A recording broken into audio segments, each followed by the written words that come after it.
Adventist World Radio, the voice of hope. Radio feon'ny fanantenana na ny AWR.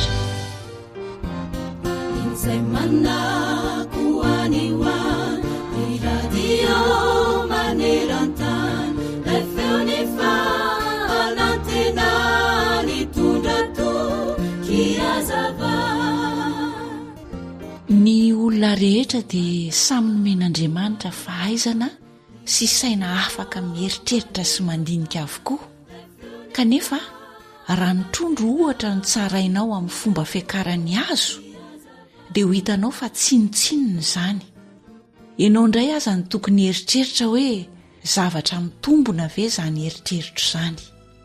Noho izany ry mpiaino ajaina, aza malaky mitsara olona satria indray andro any dia mety ho ianao indray no eo amin'ny toeran'ilay trondro teo. Eny tokoa, isika rehetra izao dia samy noforonon'Andriamanitra hanana ny maha izy azy avokoa. Mety misy zavatra hainao sy talentanao fa tsy hain'ny hafa, ary mety misy zavatra manavanana sy hain'ny hafa fa tsy hainao. Olona voatokana avokoa isika rehetra, ka tsy tokony hifampitsara na hanambany sy hiomeny hafa raha tsy hainy ny zavatra hainao. Ahoana hoy ny apôstôly Paoly ao amin'ny Korintianina 1:7-7. Hoy izy hoe, fa tiako tahaka ny olona rehetra, kanefa samy manana izay fanomezam-pahasoavana nomen'Andriamanitra azy avy, ka ny anankiray toy izao ary ny anankiray toy izao kosa.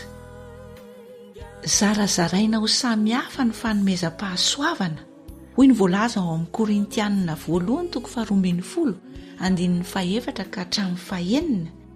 nefa ny fanahy dia iray ihany. Ary zarazaraina ho samy hafa ny fanompoana, nefa ny tompo dia iray ihany.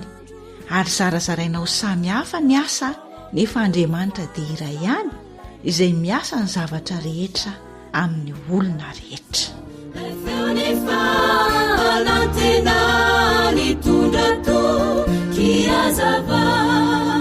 AWR mitondra fanantenana isan'andro ho anao. AWR manolotra ho anao ilay feo fanantenana.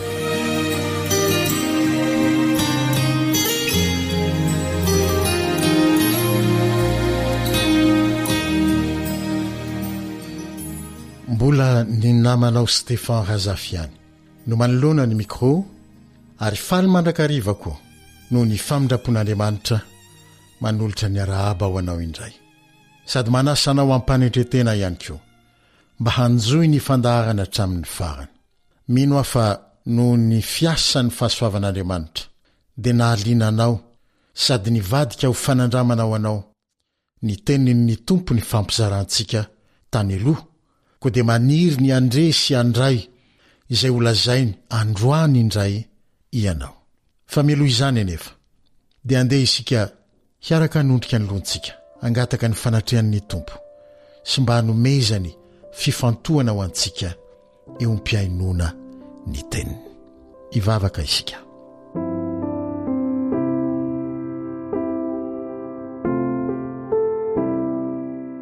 Jehovah tompon'ny maro hainay izay any an-danitra, amin'ny alalan'i Jesosy zanakao dia manatona anao indray izay ankehitriny raha mivonina handre sy handray ny teninao.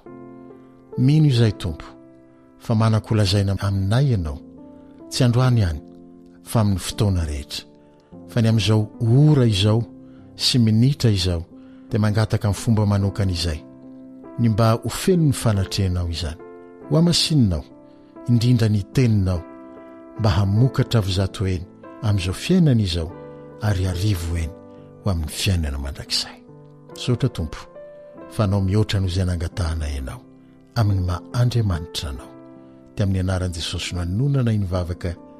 Amen.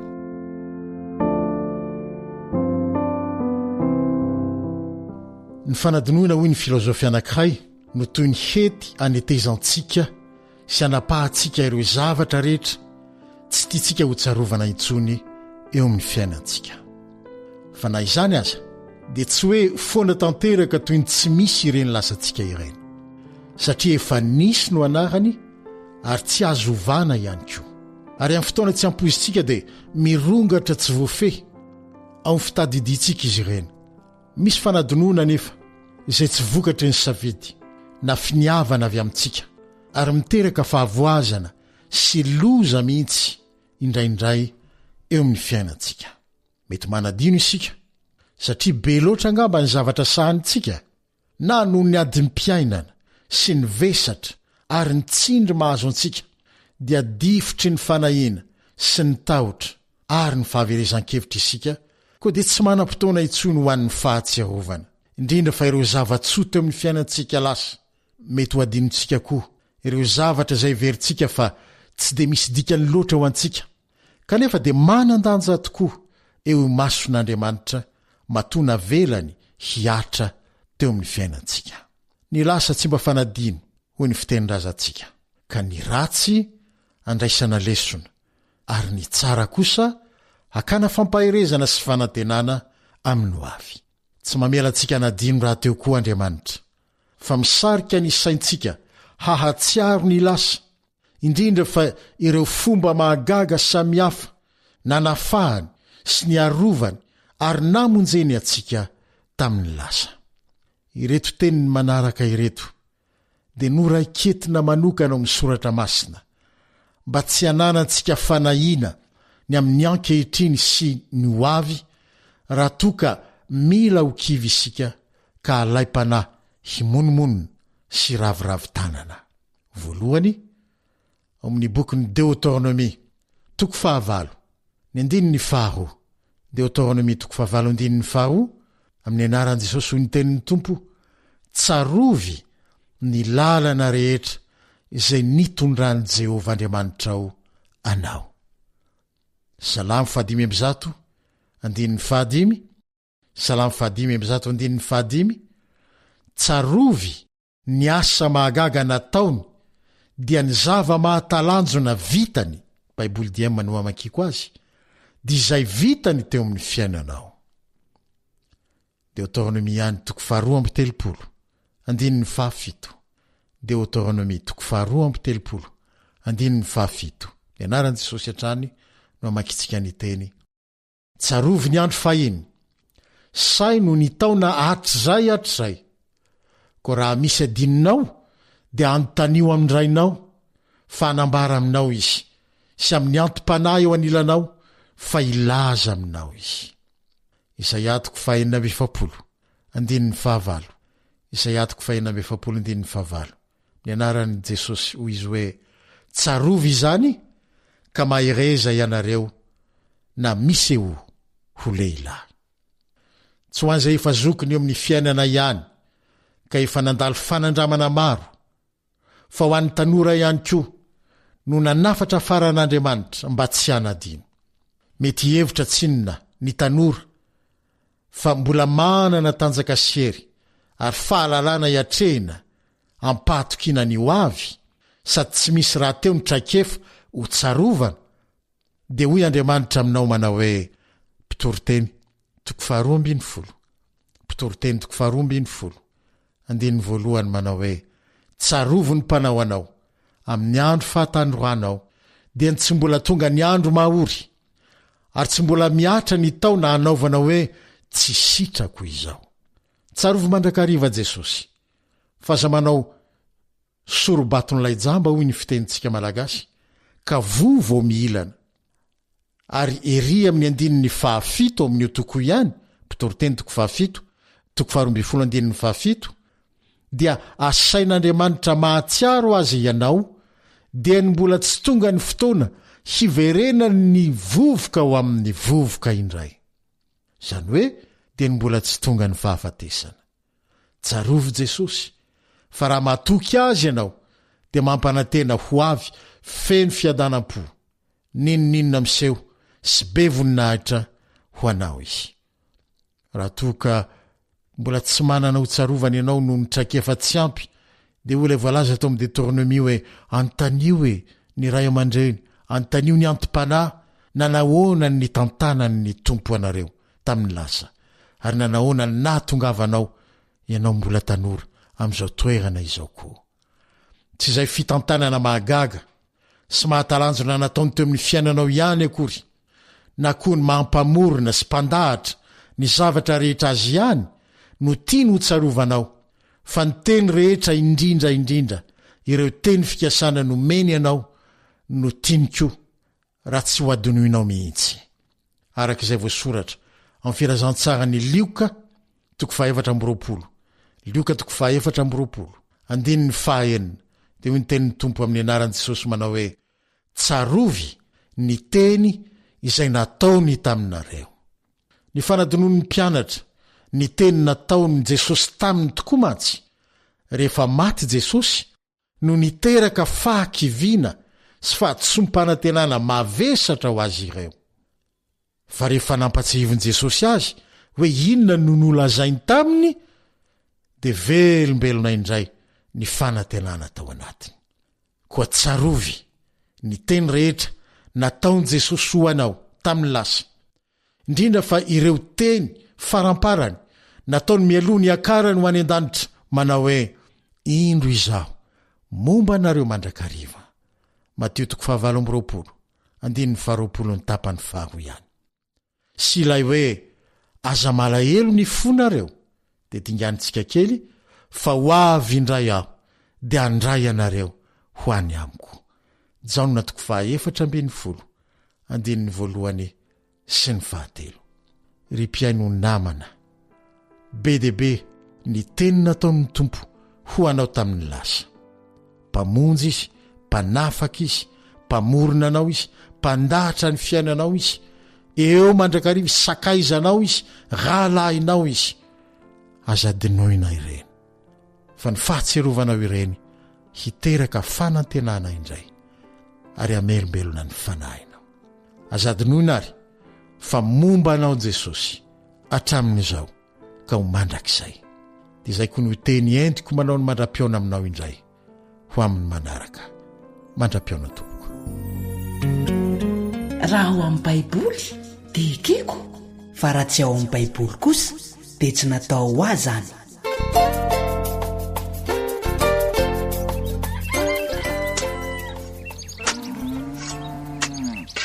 asa sy tontolo hiainana voakolo, antoky ny fahavelomana re.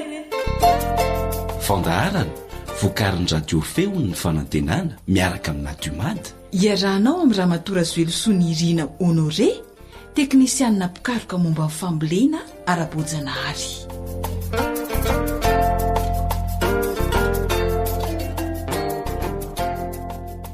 Dia faly miaraka amintsika mpanaraka ny fandaharana asa sy tontolo iainana, anio isika araka ny feokira famantarana, dia mbola hiaraka amin'ny Ramatora Zoelosoa Irina Honore ihany sika. Faly miarabanao zay tompoko tonga soeto amin'ny fandaharana. Faly miarabanao fanja, faly miarabany mpiaino AWR rehetra ihany koa ny tenako. Mahakasika ninona indray ary tompoko no maninao amin'ny mpiaino antsika amin'ity anio ity. Fifaliana ho any hanolotra antsika mpiaino ny fomba fambolena soja amin'izao fotoana izao. Ya, dia inona sy navy ary tompoko ny tsara ho fantatra mahakasika ity fambolena soja ity. Ny voly soja zany dia voly mora hitadiavam-bola ary voly mitondra soa be dia be ho antsika, na ho an'ny olona izy io na ho an'ny biby ihany koa, satria ny avy amin'ny alalan'ny soja no hanaovana an'ireny provandy izay omena ny biby fiompy isan-karazany ireny. Ya, dia ahoana sy ahoana zany tompoko ny hoe aiza ny faritra mety ahitana ny soja, manahoana sy manahoana ny tsara ho fantatra kasika amin'izay. Ny eto Madagasikara aloha zany raha resaka soja ny jerena dia karazany iray ihany no mbola misy eto amintsika, dia ny soja maxima na UVF 31, ka ny tena faritra tena mety tsara aminy zany dia ny faritra andrefana. Fa izy io akory tsy mifidy tany ihany koa izy raha ohatra ka manao ny fambolena ara-boajanahary isika, satria efa voalazako tany aloha fa ny fomba fambolena ara-boajanahary zany rehefa manaraka tsara amin'ny fepetra sika indrindra fa lelalana fototra amin'ny femifambolena iny dia mamokatra foana izy naizanaiza toerana asiantsika azy fa arahana tsara fotsiny hoe ny toetrandro mafana ny kalandrim-pambolena arahantsika tsara. Mety amin'ny tolo zany rehefa toetrandro mafana dia ny faritra rehetra eto Madagasikara. Eny tompoko, ny faritra rehetra eto Madagasikara dia mety aminy fa raha ny eto afovoantany zany no asiana resaka manokana dia amin'ny fotoanany mafanandro kanefa latsakorana satria ny soja dia mila rano. Dia rehefa mamboly azy tompoko manahoana ny faharetany ny vokatra mety ho azo? Ny faharetan'ny voly zany dia eo amin'ny 100 andro ka hatreo amin'ny 50 andro dia ny vokatra mety ho azo eo amin'ny 2 taonina ka hatramin'ny 4 taonina isaky ny hektara eo. Nefa tokony ohatran'izay raha ohatra ka tena mampiasa ny torolalan'ny fambolena ara-boajanahary sika. Dia mba azonao zaraina amin'ny mpiaino ary ve tompoko hoe inona ary le fepetra tsara arahana le torolalana mba hahafahana mahazo an'izay vokatra tsara sy betsak'izay? Voalohany indrindra aloha misy fepetra tsy maintsy arahana amin'ny fambolena soja rehefa tianao ny hahazo vokatra tsara. Voalohany ny hafanana, mitaka hafanana avoavo izy indrindra fa eo amin'ny fitsirina io manodidina ny 30 degré Celsius ka hatramin'ny 30 degré Celsius. Ny hafanana latsaky ny 20 degré Celsius zany dia mampihena ny famelanany sy ny fitsirian'ny voany. Izay zany mikasika ny hafanana. Dia ny toetry ny tany indray dia tany lalonofo, maivana, masaka tsara. Zany hoe manana pH eo amin'ny 9 ka hatreo amin'ny 9 sasany eo zany izy. Dia fanamariana ny tany sira dia tsy mety ambolena soja, zany hoe tany atao hoe sady tsy aboko izy no tsy masaka no tsikotra ihany koa nefany. Ka ny soja zany dia io tany sira io dia tsy mety aminy mihitsy. Dia manarakarak'izay ny rano, mila rano betsaka ny volo soja ka zay ny mahatsara azy amin'ny fotoam-pahavaratra zany ny tsara ambolentsika azy. Mahafaty mamoka amin'ny fitsiriny ny tsy fisian'ny rano, toy izany ny fitombony sy ny fiariany vo. Rotsakorana amin'ny refy eo amin'ny 500 mm ka hatreo amin'ny 500 sy 700 mm eo isam-bolana no ilainy mandritra ny fotoam-paniriany. Dia ny hazavana ihany koa dia mila hazavana ny soja. Tsy tsara zany ny ohatra hoe mamboly tsika dia ataontsika ohatra hoe isaky ny 20 cm ny elanelany na isaky ny 30 fa atao isaky ny 40 cm eo zany no elanelany indrindra fa raha tena tsara ny tany masaka tsara ny taninao dia izy dia tena midoroboka be mihitsy ny raha manirika. Noho izany dia aleo tsy atao mifanety be zany ny fomba fambolenana azy mba ho azo ny hazavana tsara ny fotony tsirairay avy sy ny voaniny rehefa le izy miakatra iny. Dia manahoana sy manahoana indray zany tompoko mikasika ny masomboly? Ny masomboly dia eo amin'ny 50 ka hatramin'ny 70 kilao isaky ny hektara eo no ambiko ilaina. Mila mifidy karazany izay mifanaraka amin'ny toetany isika. Ahoana moa no ahafantarana an'izay hoe karazany mifanaraka amin'ny toetany izay? Ka raha ny toetantsika eto Madagasikara zany aloha niaraka ny fanandramana nataonay dia io le karazana efa ny tena inkteriam-boalohany io ihany le hoe soja maxima UVF 31 io ihany zany no mety amin'ny toetany rehetrarehetra. Dia raha izay zany mikasika ny masomboly manahoana indray ny amin'ny zezika? Tsy sasatra ny teny fa ny ranon-jezika ho anao mpamboly dia tena ilaina tsy tapaka eo amin'ny kaiky ny tanimboly vilenao ao satria raha mboly soja zay ianao dia ranon-jezika no ilainy 15 andro aorianany nambolena azy. Dia ny fatrany eo amin'ny 10 litatra isaky ny hektara eo ny ranon-jezika ilainao. Ka noho izany dia ataovy betsaka zany ny ranon-jezika mialohan'ny ambolenao soja raha tianao ny azo vokatra tsara. Le ranona tainombo moa izay Misy ranona tainombo, misy ny ranonjezika efa ilay nampianaritro tatio arindrina, le avy amin'ny zordiratsika ao an-dakozia ireny, tsy tokony ariana fa afaka tonga dia anaovantsika ranonjezika fa tetehana madinika fotsiny indrindra fa ny hoditra akondro. Ia, raha izay izany mahakasikasika an'izay tompoko a, manahoana indray izany rehefa fantatra hoe nitoetry ny tany, ny toetrandro, ny mila fanana, hazavana, dia manahoana indray ny fanomanana ny tany. Mila karakaraina tsara ny tany, asaina lalina tsara, ary tsy adino ny hoe miasa ray volana mialoha. Tsy fahatyantoka ao antsika mihitsy ny mametraka an'ile tany hovolena ray volana mialoha. Raha sendraka tany manta ianao a, ka ohatra hoe te-hanao vola amina hektara maromaro, dia efa fazo dolomia sy zezitrombona tonga dia ohatra hoe kompostatra izy a. Raha komposta ny ataonao dia ataovy 10 andro mialohan'ny ambolena le komposta vao afafinao ao. Dia diovina tsara ny tany a, dia avadika ny bainga, dia sady potehana tsara, dia alamina tsara, zay ianao vao mamboly. Rehefa voaomana izany ny tany, dia inona indray ny asa atao manaraka? Dia ny famafazana. Saika mandavataona izany amin'ny faritra izay azo tondrahana sy tsy misy fanala. Afaka mamboly mandavataona isika raha ohatra ka manana rano ampy tsara isika izany.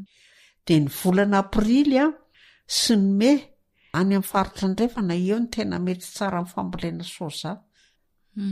Fa mety foana izy amin'ny fotoana hafa, amin'ny faritra hafa. Na amin'ny faritra hafa indray izy dia miandry ny latsakorana izany sy le mafana andro iny. Ia, misy fepetra ve tompoko ny fomba famafazana ny voan'ny soja? Ny tena tsara aloha dia ny famafazana toratady ihany ny tena tsara rehefa ohatra hoe mamboly sika, sady milamina, mirindra tsara no mahafinaritra mijery azy.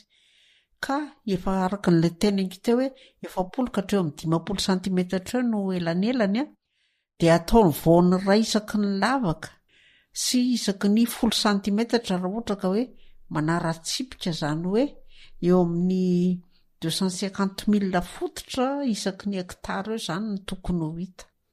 5.4 hetsy fototra isaky ny hektara izany? Ia tompoko. Ia. Dia ny fikojakojana indray tompoko manahoana? Atao ny fehivana raha vao mahatratra 5 ka hatreo amin'ny 10 santimetatra ny avony soja, satria mila kitikitihana ihany koa izany ny vodiny a, mba hampisy rivotra sy aina ho an'ilay soja izany, mba tsy ho rendrika be ao izy. Dia averimberina isaky ny fisiany ahatra ny fehivana mba hampadio hatrany ny voly. Atao indroa izany na itelo io fehivana io. Mandritry ny fotoana fambolena ve izay? Eny tompoko. Hono madama Nirina, manam-pahavalo ve ny soja? Ie, tena manam-pahavalo izy. Fa ireo karazana soja famboly izay misy eto amintsika eto Madagasikara ihany, le araka ny efa niteneniko teo, dia aleo ireny ihany no vokarina, satria raha vao ohatra ka hoe soja tsy mety eto amintsika no volenao dia ho sarosarotra ny ahatoeran'ny aretina sy ny bibikely. Ilay soja maksima io mankony dia ny ranomena ihany izany izao dia efa afaka miaro azy amin'ny aretina sy ny bibikely. Ka alohan'ny ambolena dia tsara izany ny manisy ranomena ny soja izay ho ambolentsika isika, miaraka amin'ny ranom-bary mena izay efa natoroko tany aloha amin'ny fanafody ara-boajanahary. Dia aza adino izany ny hoe alohan'ny amboly ianao dia asio ranomena sy ranom-bary aloha, tsy hahatonga ny aretina sy ny bibikely eo anatin'le volonao ao. Izany hoe sady fiarovana izany izy io ny fanafody? Eny tompoko. Ia. Dia tsy tokony hampanahy izany fa aloha miaro izy ny fitenenana izay mialohan'ny tsaboana.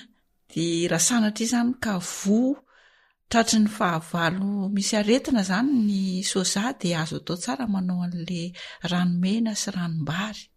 dia arakaraky ny zay mahazo an'la soja eo indray dia mila mijery le fanafody ara-boajana haritra itsika avy eo. Fa afaka mampiasa n'ireny ihany koa zany. Afaka mampiasa tsara le fanafody hafa reny.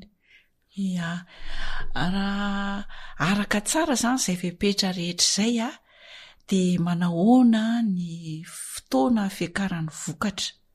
Raha vao manomboka mihitsana ny raviny maina ny karaokany, mavo ny lokon'ny vo dia matoy izy izay. Tsy ilaina hongotana ny tahony fa jinjaina mba hijanonao ny fakany izay mandonaka ny tany. Ny fakany soja, satria ny soja dia legumineuse mitovy amin'ny tsaramaso, mitovy amin'ny voanjo.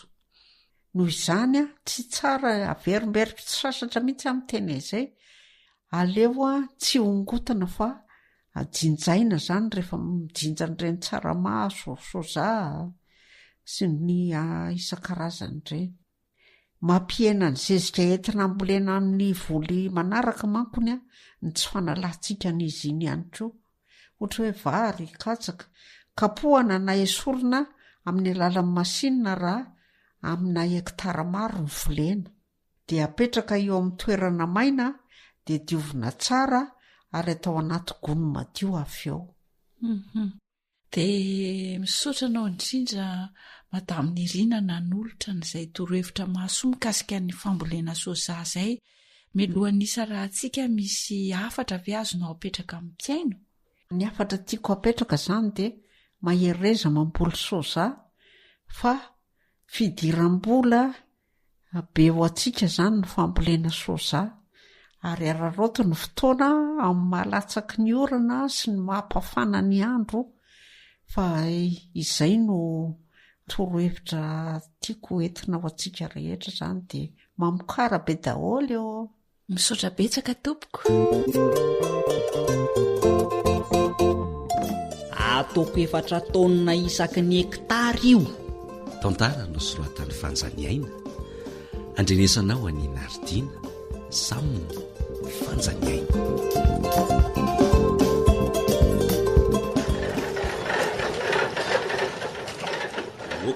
Oka zay mazo tonesy fra.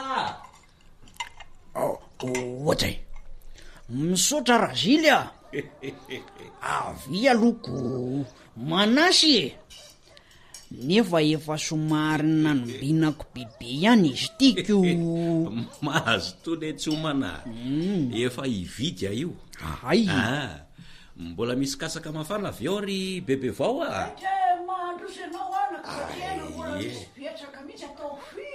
anao viray azafady de mba sy oronono betsabetsaka re misaotra indrindra. Ohatry sady malemy mihitsy ny nanako azy teo. Na ny lasopy koa aza efa masaka Razily izy mihitsy zao ty faraparanako ty sady matsiro be. Aleo aloha manohana kely eto fa any an-trano tsy laitra ny vava miperety rehefa mba mitady sakafo. Kararoty ary aloha ny eto amin'ny bebe vao sahoana. Mara zany le roa anohana mihitsy fa ono Razily to tsy mijanona mihitsy ho amin'ny fitaterana ny reto vokatra reo reto jereo reny efa lasa nitaterindry brita amin'ny sarety reny reto koa mbola hafa.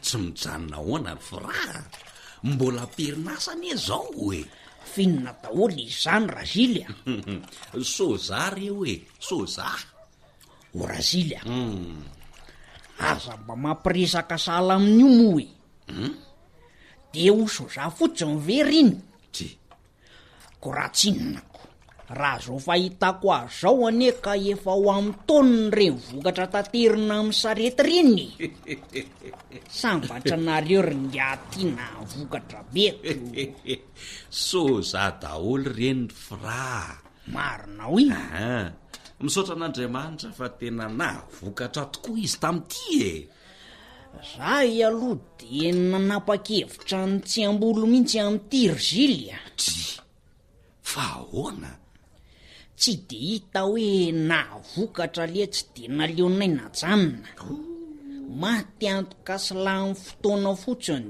de naleona ambolo zavatra hafa mba ho azo antoka hoe azona bebe kokoa zay anele mahavoanareo zay fanahoana vondre mandeha veny matavary de andevy tsotro be ka raha tsy manambana kosa ve letra ny fambolena tsy aleo manova fitana tsy misy an'izany rafa esory ao an-tsainy zany finonom-pony zany rehefa raha natsaka ny sy andava ny fepetra takina ny fambolena azy ary tsy ny volo soza ihany fa ny zavatra rehetra atao de manome vokatra tsara ho anao izy ka mba efa nanao ihany anefa miala maina za ny lesy mba efa voatona toy izany ihany fa nandray lesony aveo narahako tsara daholo amin'ny tsipiriany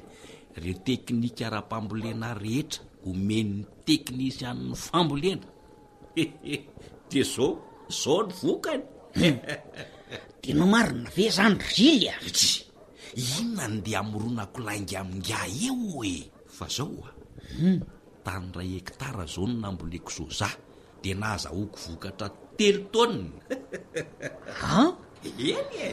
hitako no mitatitra trano ho an'ny atsopotra Rizily mba hatoronitsy ambaratelo letra raraka ny fanazavan'ny teknisianina zany de soza raika hatramin'ny 4 taonina isaky ny hektara ny tokony ho azo 4 taonina raika hatramin'ny 4 taonina isaky ny hektara fa mbola vo nanomboka de zay 3 taonina zay ny vokatra niakatra atoroko ny hafa mambole sady fa azahoam-bola tsara io ary tsara fotsiny ny fepetra de ahita vokatra tsara de fepetra manahoana zany ny tokony ho fantatro Rizily mety ho vitako ihany ve sady ny taninareo koa angamba raha izany ny tena tian'le volo sozako zao mety amin'ny toetany sy ny toetrandro eto Madagasikara ny volo soza marina indrindra ny faritra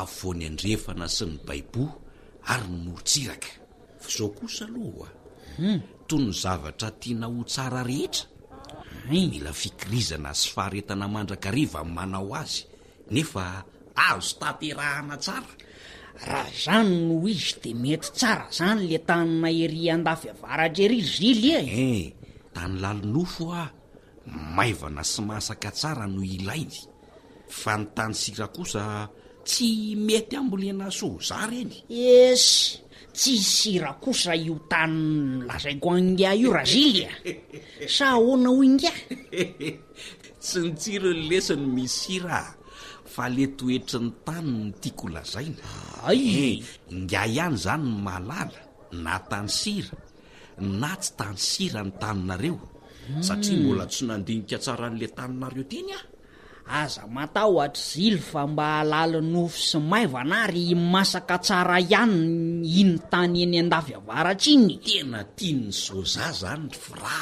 marina hoe akoatr'izay de mila fanana manodidina ny 30 ka hatramin'ny 2 degré ny soza mba ampitsiry azy tsara ary raha latsaka zany ve de tsy mety raha latsaky ny 20 degré kosa aloha ny hafanana de misy fetraikany eo amin'ny voly satria mampihena ny famelanany sy ny fitsirian'ny vony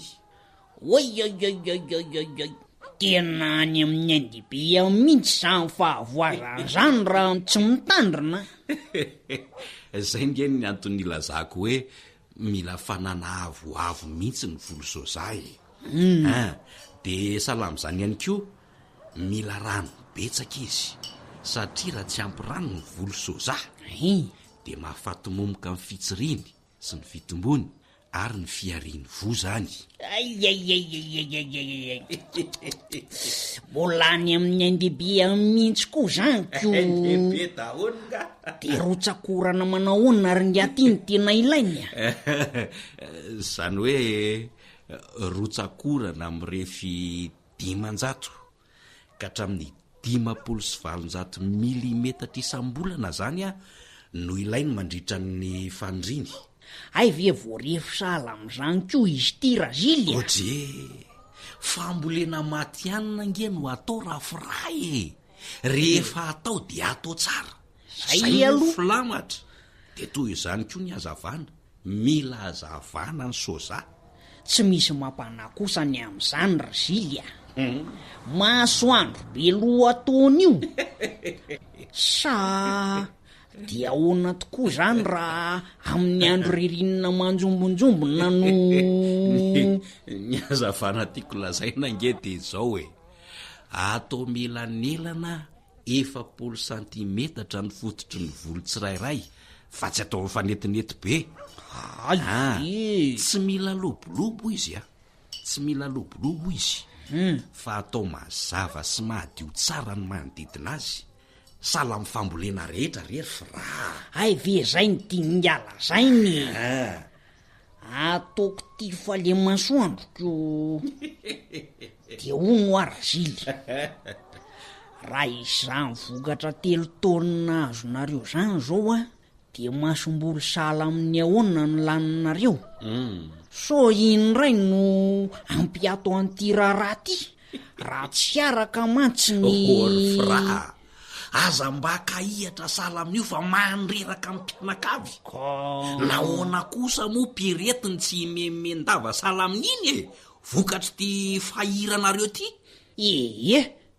pirety mihitsy no efakizitina rangaty zany foana ny no lazainy amiko hoe aleo tohizana ny famboliny raha izy zao no nandre an'izany teto de vao mainka zizorany teto ao hoe ataovy mariny azy tena miafiafy mihitsy any arangaty ao an-tranao amin'ny zavatra mba tiako atao ka mahasoa kosa neny tadiaviny sa tadiaviny nga ho fiezina mafy mihitsy kosa ngamby izy de mba migirefiko mandinika tsara kosa aloha Razily so mirobaroba zao ary nga hitako tena manohana sy makafy mihitsy eto amin'ny hotely ny bebe vao etiko nahoana kosa izy ny tsy avelanganao zay mba hitany famety ila kosa lesy de mba be fanamariana toy izy lesy ny fanazavana mahakasika an'ty fambolena soja ty fa io zao mahamaika kotikoty mifirikilao any masomboly afafy tsy betsaka letsy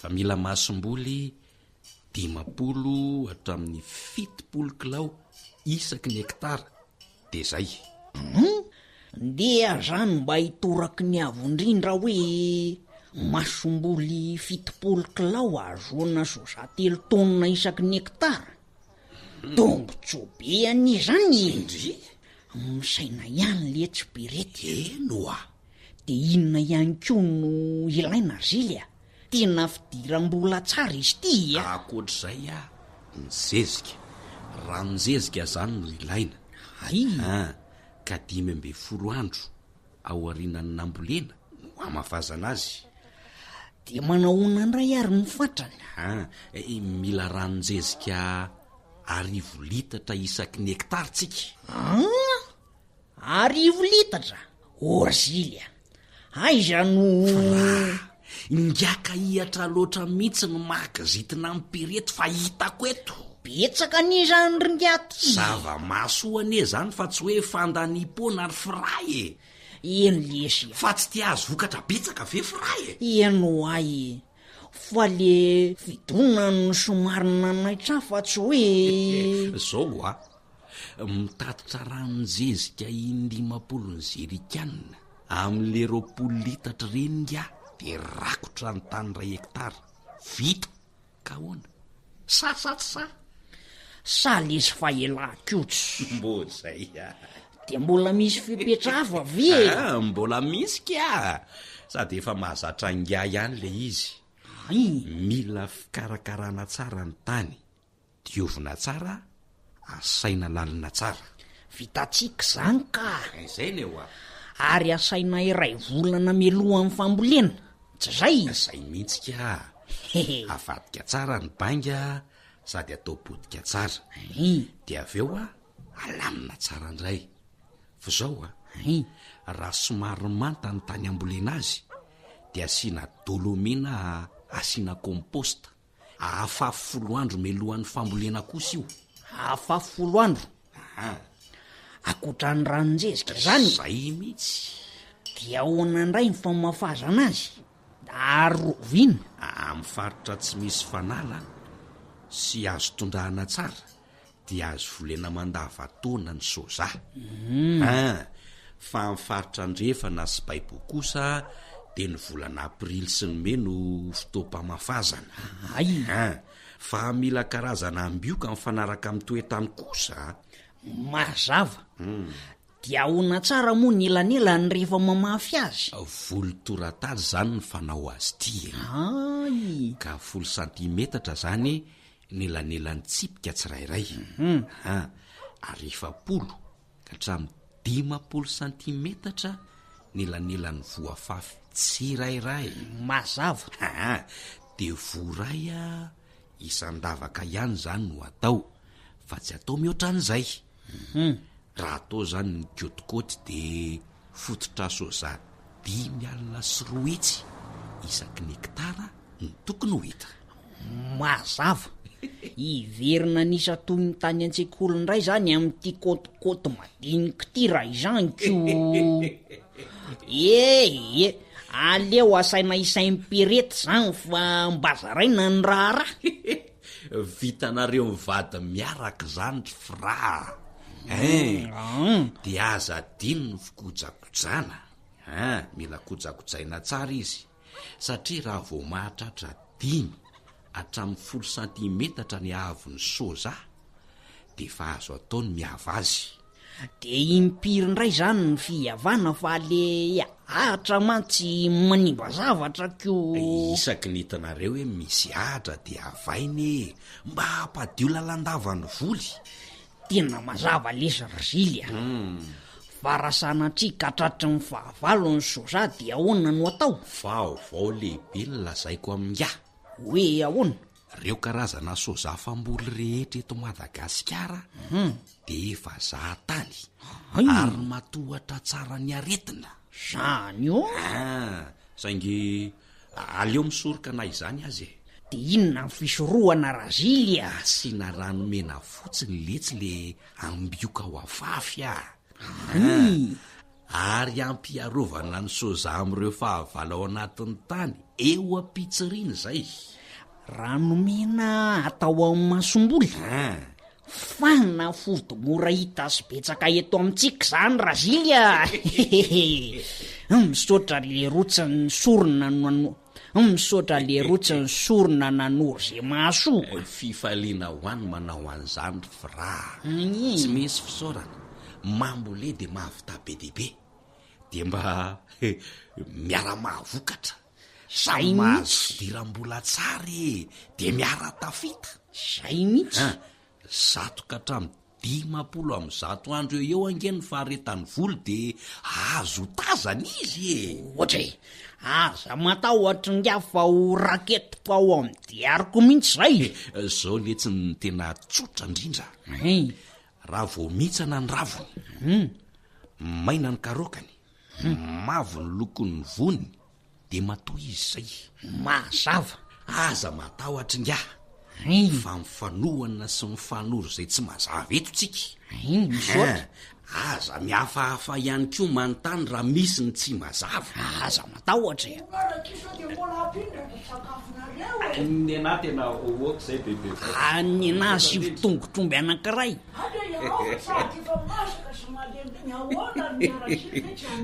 Ok zay efa tena voka. Io Razilia. Mbola hitatitra soja ny ianao e. Ok zay ka misaotra indrindra.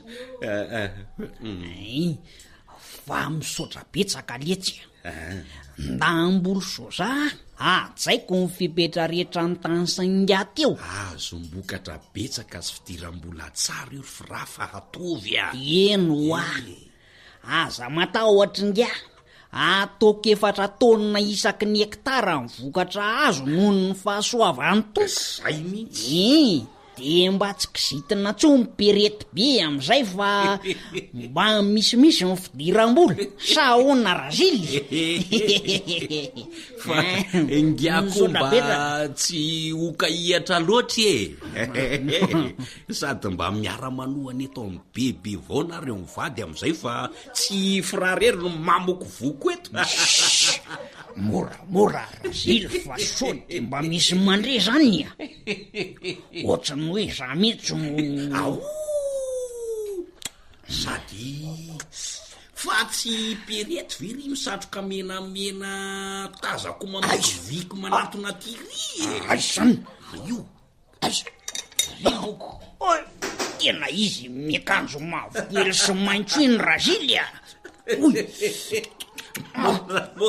moramora iarafirafa aza de asesika be izy io fa sokofona bebe vao aza miteny amin'ny perety hoe inona daholo no aniko teo aza manday zaikambony zany de ty aloha ny afenao fa ivirenako rehefa aveo atovy be mari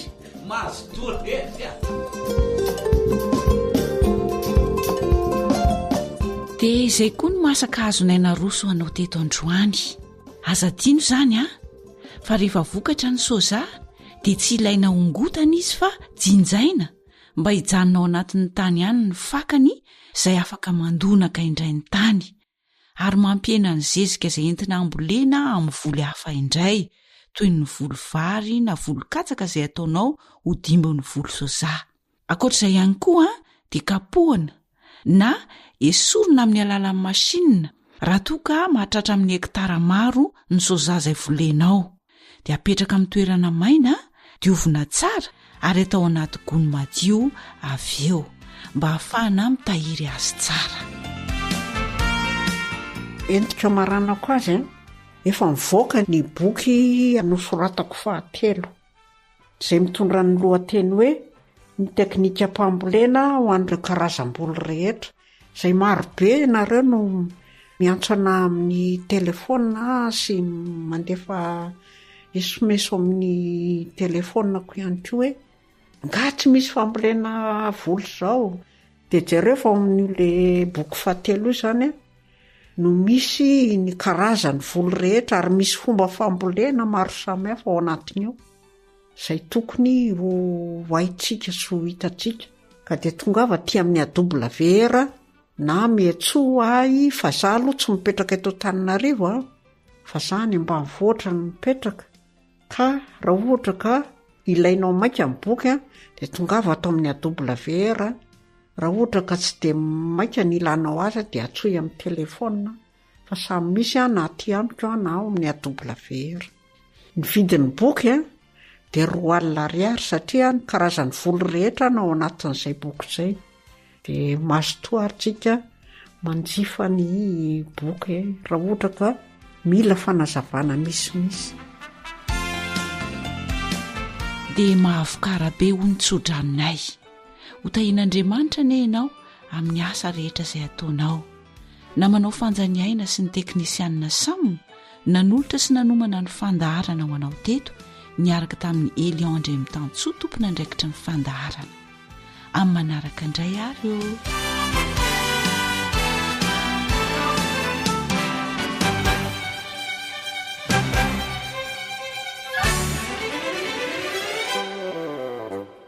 Akoatra ny fienoana amin'ny alalan'ny podcast dia azonao atao ny miaino ny fandaran'ny AWR sampana teny malagasy amin'ny alalan'ny Facebook isanandro amin'ity pejy ity AWR feon'ny fanantenana.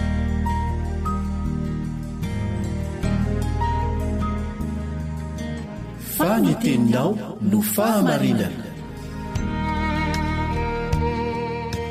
tantara-dalana manokana fianarana baiboly avoaka ny fiangonana advantista maneran-tany. iarahanao amin'ny radio feo fanantenana. mino izay fa salama sy finaritra ianao mpandraisana izao onjam-peo izao ary misaotra anao ny faharetanao. anio isika dia andinika ny loahevitra manao hoe ny papelika sy ny mana. Ny papelika sy ny mana, ino indray ny lesona azontsika sotomina avy amin'izany loahevitra izany. andeha hiara efa afaka aloha isika.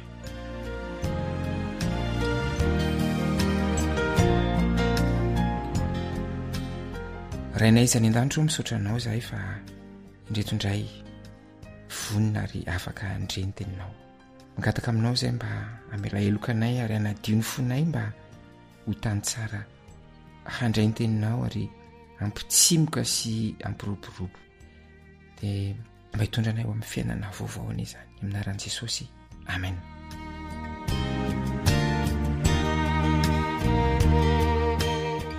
ny papelika sy ny mana, indrisy fa hita miverimberina manerana ny tantarany diany zanak'Israely ny fikomena.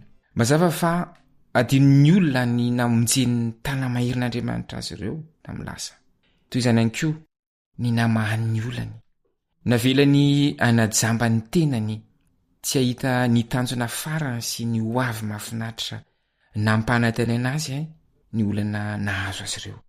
Mateti-pitranga izany na dia eo amin'ny vahoakan'Andriamanitra aza. Andenga vakitsika izay voalaza ny Eksodosy 9:12-20. Ahitantsika ny zavatra tsy nahafalin'ny Israelita sy ny zavatra nitranga tamin'izy ireo. Vakitsika aminaran'i Jesosy. Ary tamin'ny andro 5:10 tamin'ny volana 2 taorian'ny ailany tany amin'ny tany Egipta, dia nifindra niala tao Elima ny fiangonana dia ny zanak'Israely rehetra, ka nankany amin'ny efitra Sina izay eo anelanelan'ny Elima sy Sinay. Dia nimonmonina tamin'ny Mosesy sy Arona tany anefitra ny fiangonana dia ny zanak'Israely rehetra, ka nanao taminy hoe, inay ane izahay mba maty ny tanan'i Jehovah tany amin'ny tany Egipta raha mipetraka teo anilan'ny fahandroakena ka nihinan-kanina ho voky, fa nitondranay nivoaka ho aty anefitra ianareo ahafaty mosary izao fiangonana rehetra izao. Roa Jehovah tamin'ny Mosesy, indro izao handatsaka mofo avy any an-danitra ho anareo dia hivoaka ny olona ka hanangona izay sahaza ho an'ny isan'andro, izahako toetra azy na andeha manaraka ny lalako izy na tsy. Aramby amin'ny andro fahenina dia amboariny izay azony ary isindrotoraka izay angoniny isan'andro. Aroa Mosesy sy Arona tamin'ny zanak'Israely rehetra. Anio hariva dia ho fantatrareo fa Jehovah no nitondra anareo nivoaka avy tany amin'ny tany Egipta. Ary ampitsy maraina dia ho hitanareo ny voninahitry Jehovah fa efa reny ny fimonoana anareo tamin'i Jehovah. Fa izahay moa no inona no imonomonoana anareo? Ary koa Mosesy, ho hitanareo izany raha omeny Jehovah hena hoaniny ianareo anio hariva ary mofo avoky raha ampitso maraina. Fa efa reny Jehovah ny fimonomonoana anareo izay ny imonomonoana anareo taminy. Fa izahay moa no inona? Tsy izahay no imonomonoana anareo fa Jehovah. Ary Mosesy tamin'ny Arona, lazao amin'ny fiangonana dia ny zanak'Israely rehetra hoe, manatona eo anatrehan'i Jehovah fa efa reny ny fimonomonoana anareo. Ary raha Arona mbola niteny tamin'ny fiangonana dia ny zanak'Israely rehetra dia nijerina natrika ny hevitra izy ireo ka indro ny voninahitry Jehovah niseho teo amin'ny rahona. Ary Jehovah niteny tamin'i Mosesy ka nanao hoe, efa reko ny fimonomonoana ny zanak'Israely ka mitenena aminy hoe, anio hariva dia hinan-kena ianareo ary rahampitsy maraina kosa dia ho voky mofo ianareo ka dia ho fantatrareo fa izaho no Jehovah Andriamanitrareo. Ary noho ny hariva dia niakatra amin'ny papelika ka rakotra azy ny toby. Ary noho ny maraina dia nisy ando manodidina ny toby. Ary noho ny ala ny ando dia indro nisy zava-madinika boribory teny anefitra, madinika toy ny fanala amin'ny tany. Ary rehefa hitan'ny zanak'Israely izany dia nifanontany hoe izy, inona tony? Satria tsy fantany ireny.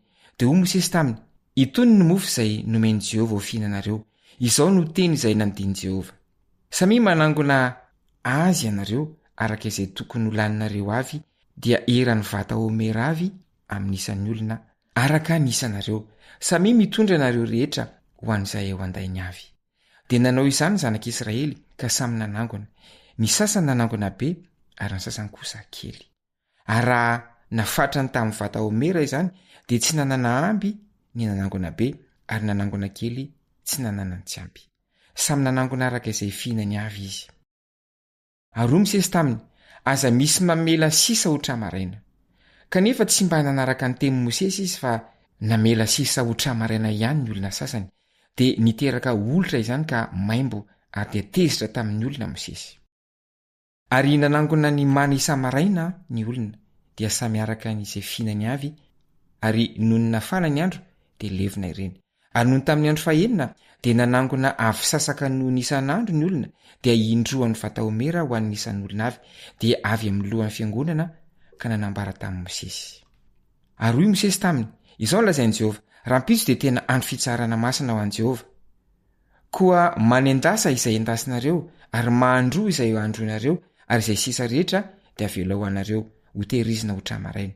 Dia namela izany otra-maraina izy araka izay nanodiny Mosesy ary tsy mba maimbo na niteraka olitra izany. Ary hoy Mosesy, hano ireny anio, fa sabata ho an'i Jehova anio ka anio no tsy ahitanareo azy any an-tsaha. Henemina no hanangonanareo azy fa sabata ny andro fafito ka dia tsisy an'izany.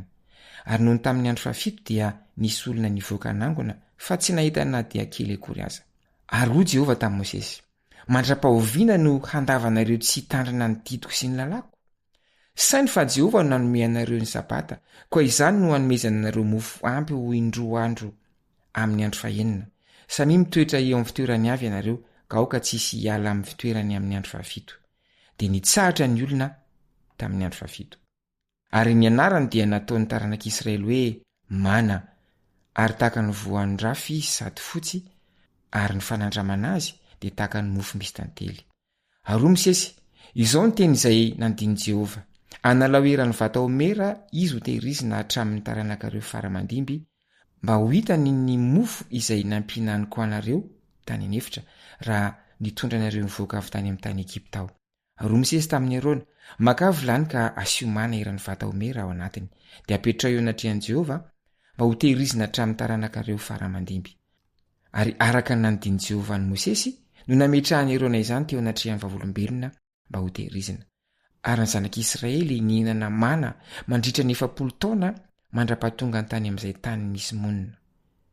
Eny, mana no nohaniny mandra-pahatonga ny tany amin'ny sisy tany Kanana. Ary ny Homera dia ampahafolo ny vata efaha. Zava-dehibe ny manamarika fa mifandray amin'ny sakafo matetika ny fakapanahy ao amin'ny Baiboly. Hitantsika izany tao amin'ny Saedena, ny fahalavona dia nifandray tamin'ny fihinanana voankazo fahalalana ny tsara sy ny ratsy izay voarara. Rehefa nalaim-panahy tany anefitra i Jesosy dia momba ny sakafo, ny famelezana voalohany nataon'ny Satana taminy. Hitantsika koa ny tantaran'ny Esau, very ny fizokian'i Esau noho ny fitiavan-komana tsy voafehy. Impiry moa ny tsy fankatoavany zanak'Israely no nifandray tamin'ny sakafo sy ny zava-pisotro. Tsy mahagaga raha nampatsiahy ny taranaka taty aoriana i Mosesy hoe tsy mofo ihany no veloman'ny olona, fa izay rehetra aleoko ny vavan'i Jehova no veloman'ny olona. Voalaza amin'ny Deutéronomie 4:7.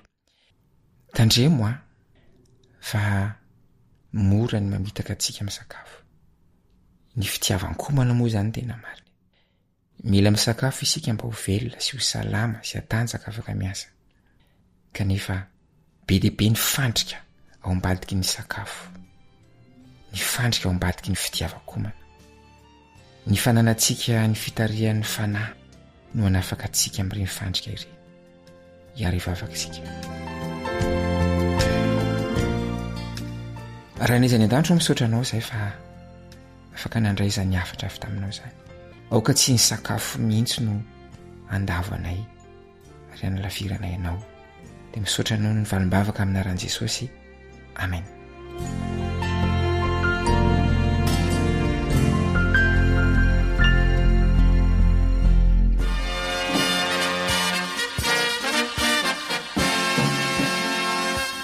Adventist World Radio, The Voice of Hope.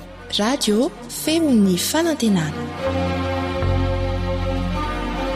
Ny farana treto ny fanarahanao ny fandaharan'ny radio feo fanantenana na ny awr amin'ny teny malagasy. Azonao ataony mamerina miaino sy maka maimaimpona ny fandaharana vokarinay amin'ny teny pirenena mihoatriny 100 amin'ny fotoana rehetra.